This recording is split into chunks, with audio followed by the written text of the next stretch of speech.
Nintendo prides itself on consistency of experience. They're the Apple of video game companies.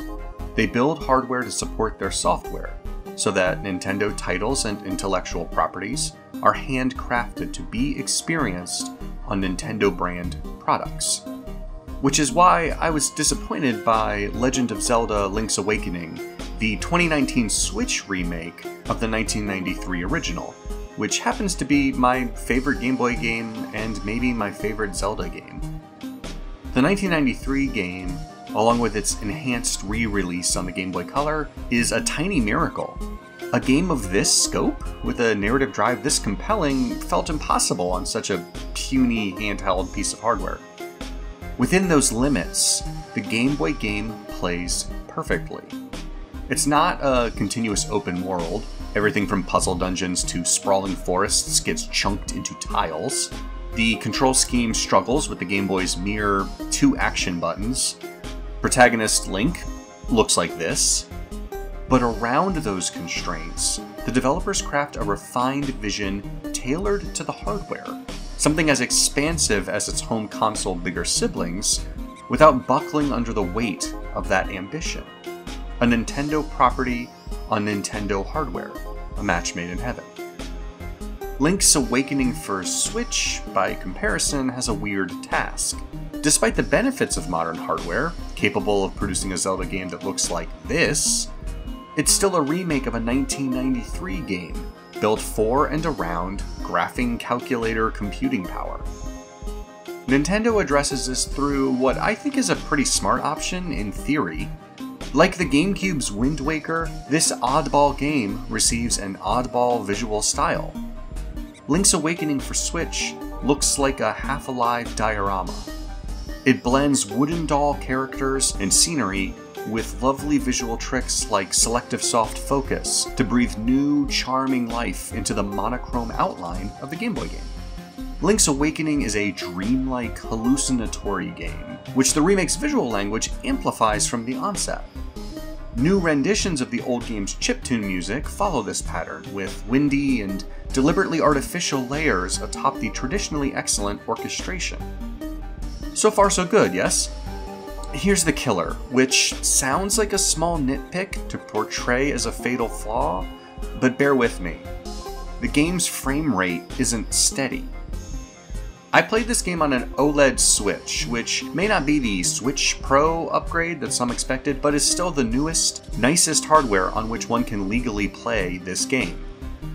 In dungeons and interior spaces, Link's Awakening runs at a more or less steady 60 frames per second.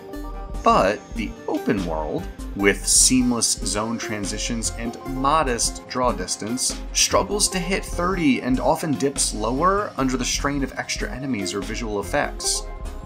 The problem here isn't arbitrary frame counts, but the alignment of aesthetic to performance. Breath of the Wild runs at 30 frames per second and is gorgeous, but that game's majestic cinematic style marries well to a slower frame rate, nearer to filmmaking's traditional 24 frames per second. Plus, that game's mechanics often ask you to gaze into the horizon or spend long minutes climbing rocks, and the combat is deliberate and based more on pattern recognition than twitch reflex. The frame rate feels deliberate, in other words, even if it's partially a consequence of the Switch's or the Wii U's hardware limits. Nintendo built that game so that it becomes as much a part of the design as the windswept grass or the high contrast particle effects. The frame rate in Link's Awakening feels like a mistake. For one thing, this game's art style and context beg for 60 frames per second. Even as a bigger budget remake, it's still a game designed as big yet small. The new visual choices suggest a puppet performance of a Zelda game, all the familiar pieces in marionette. Hyper-real as a way of underlining the unreality of the narrative context and the game's unique place in the Zelda franchise. But jagged performance undermines that hyper-reality and knocks me out of the dream as badly as a nightmarish visual glitch might in any other studio's AAA title. Gameplay suffers too. This is a twitchy, simple action game like its forebearers, 2D Zelda at its least adorned. that only feels good if I, as a player, can expect things to happen with consistent timing and quick pace. That an enemy will enter the vacant space where my sword tip will reach at the right degree of its violent arc. That I can trigger my dash charge to cut a path through a line of baddies rather than being impaled by a spear at the penultimate frame of the charge-up. I remember the Game Boy game as silky smooth in this respect. The consistency of gameplay was its top priority and crowning achievement. The Switch remake sacrifices this in little ways all over the place. The frame rate is the biggest sin, but also note how so many of Link's new animations feel sluggish and plodding in exactly the places you don't want it. Link's jump now has a wind-up and a lazy, weird arc. His dash has additional stutter that makes it less reliable for attacking or movement.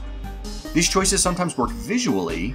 This silly Pinocchio Link is kind of adorable, and he's charmingly animated, but they muck up the gameplay.